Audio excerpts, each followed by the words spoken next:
17-year-old Obina Nwosu was used to the sneakers, the whispers, and the mocking eyes that followed him around.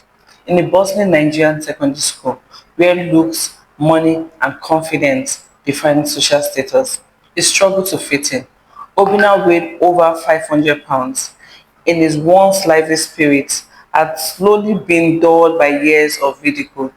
Despite his size, he was soft-hearted and filled with a quiet kindness that no one seemed to notice except for his mother. Yet, he had one secret desire that made him feel alive. Chioma, the most beautiful girl in school. Chioma was everything Obina was not. Popular, attractive, and confident. Her presence seemed to command the entire school, and her laughter was the most familiar sound in Obina's daily life. Little did she know that Obina loved her from afar, as his eyes hanging on every glimpse of her that he could catch. One unexpected afternoon, as Obina packed up his books and prepared to head home, Chioma approached him with a dazzling smile. His heart skipped, and he could barely hear her words over the raising of his heart. She invited him to a party that weekend. Stunned, Obina agreed, and the latter seemed to linger in the air as she walked away. He believed in that moment that maybe, just maybe, this was the start of something beautiful. Obinna went to great lengths to prepare for the party, borrowing money from his older brother to buy a smart suit and even bringing a small gift for Choma. He wanted everything to be perfect. He dreamed of a moment when she might see him differently. But when he arrived at the party, his excitement turned into dread. The room fell silent as he entered, and the laughter that followed was unmistakably mocking. Choma stepped forward, and with a smug grin, she announced to the crowd, "Did you all see him? I told you he had actually come." Who would have thought? She laughed, and her friends joined in, mocking his clothes, his weight, and his gifts. Obina felt his world crumble. His vision blurred as tears filled his eyes, and he turned and fled. That night, humiliated and heartbroken, he vowed that he would never let anyone treat him like that again. Obinna disappeared from school the next week. Rumors spread, some saying he had left the village, others saying he had gone to live with a relative. Few cared, and only his mother knew the truth. He had left to transform his life. 2 years passed, during which he trained relentlessly, both physically and mentally. Gone were the days of insecurity and quiet submission. He had sculpted his body, on his mind, and even saved enough money through hard work to invest in a business. His once overflowing kindness was now channeled into a fierce determination and ambition that surprised even himself. But it didn't return only for success, it returned for something far more personal. When Obina returned to this village, he was unrecognizable. His once large frame was now fit and powerful, his clothes sharp and well fitted, and his demeanor commanding. He walked into town, catching the eye of nearly everyone who saw him, especially his former classmates. Choma, who had since graduated and faced her own share of struggles, was one of the first to notice him. Her family's wealth had declined, and she was no longer the celebrated queen of the school. She was intrigued by the handsome, confident man whom she faintly recognized. As he walked past her, he offered her a polite nod, but there was no warmth in his gaze. She couldn't place him. The stranger's gaze seemed familiar, but the thought of him being Obina never crossed her mind.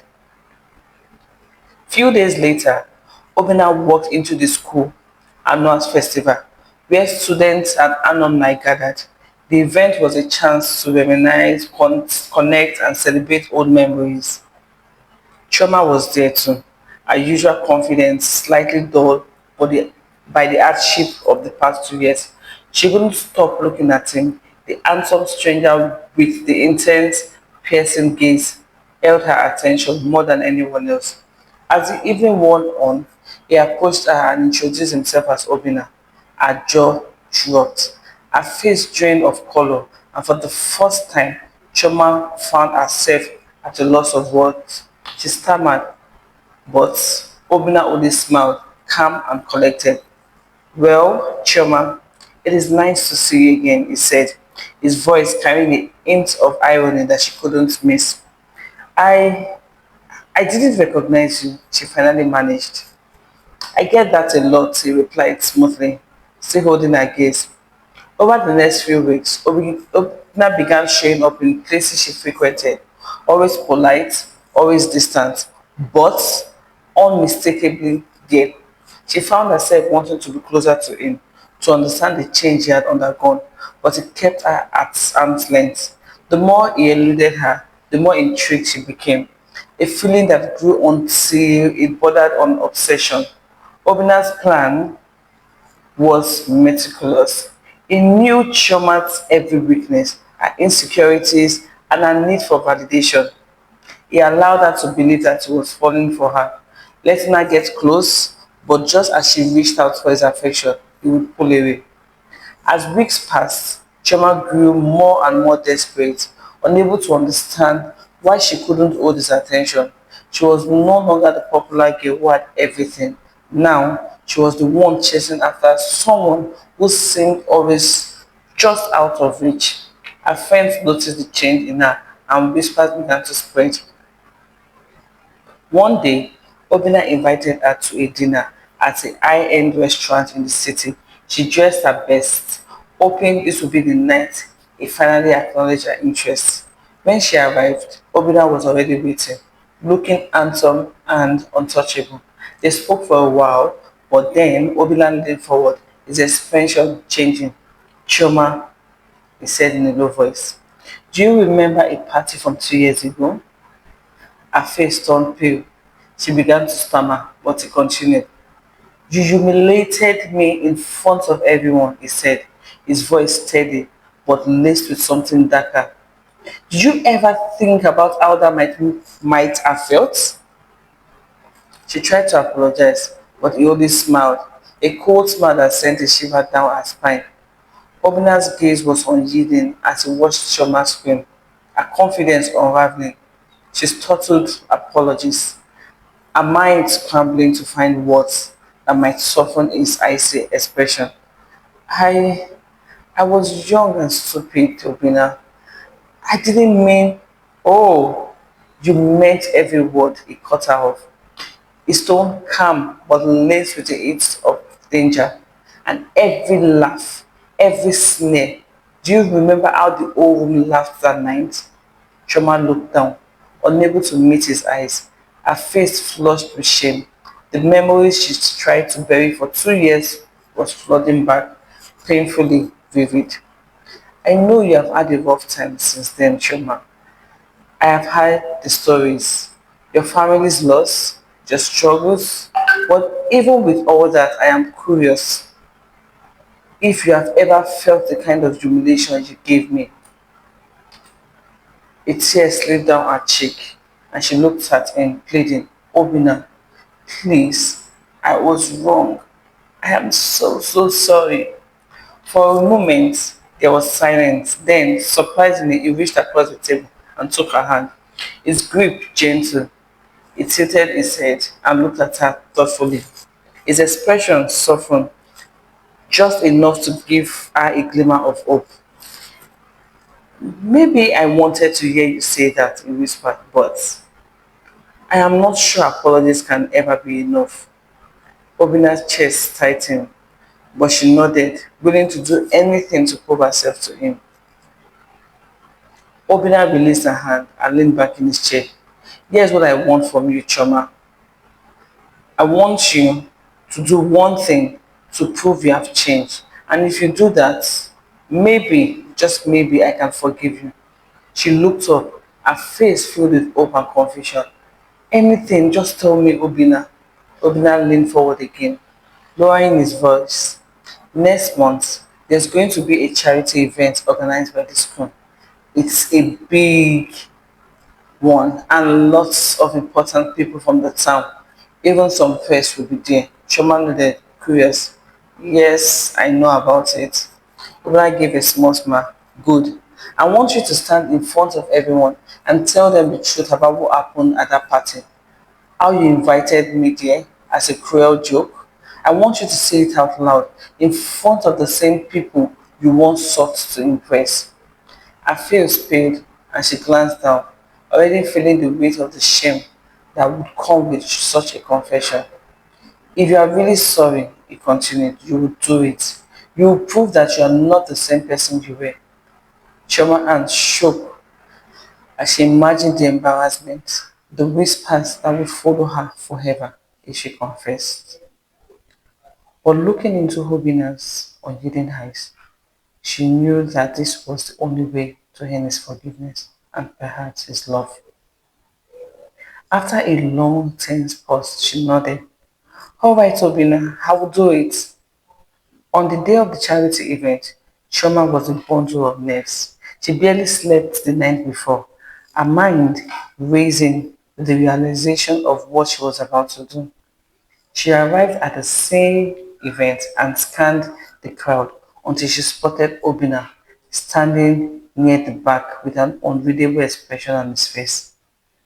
As the event progressed, her heart pounded harder, and when it was her turn to speak, she took a shaky breath and walked to the microphone. The crowd's eyes were on her, and she felt the weight of their stares as she began. Good evening, everyone. I know this might seem unusual, but there's something I need to say. She paused, glancing at Obina, who gave her a small nod. Taking a deep breath, she continued. 2 years ago, I did something terrible. I invited someone to a party, not because I wanted him there, but because I thought it would be funny to humiliate them. I was cruel, I hurt someone deeply, and that someone is here tonight. Murmurs rippled through the crowd as people exchanged confused glances. She forced herself to go on, her voice trembling. I am truly sorry for what I did. It was immature, it was heartless, and I know how wrong it was. The room felt silent, and she felt the weight of her shame, but she held her head high, determined to see it through. She glanced at Obina, hoping to see a glimmer of forgiveness in his eyes. But Obina's expression was cold, almost calculating, and when the crowd turned to look at him, a strange feeling settled over her. She had completed her confession. She had done what he asked, but something felt wrong. After the event, Obina approached her. She waited, expecting a word of comfort, a gesture of forgiveness, but he simply looked at her, his eyes dark and thoughtful. You did well tonight, Choma, he said. You took a deep, big step. Choma managed a smile, an hopeful smile. Does this mean Obina tilted his head, a faint smirk on playing on his lips?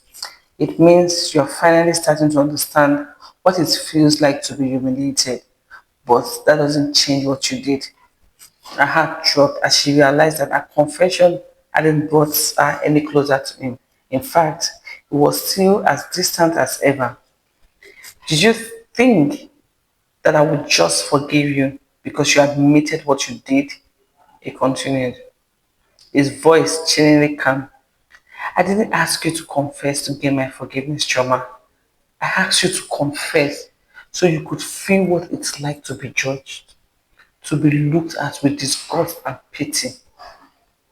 Trauma's face drained of color as the truth dawned on her.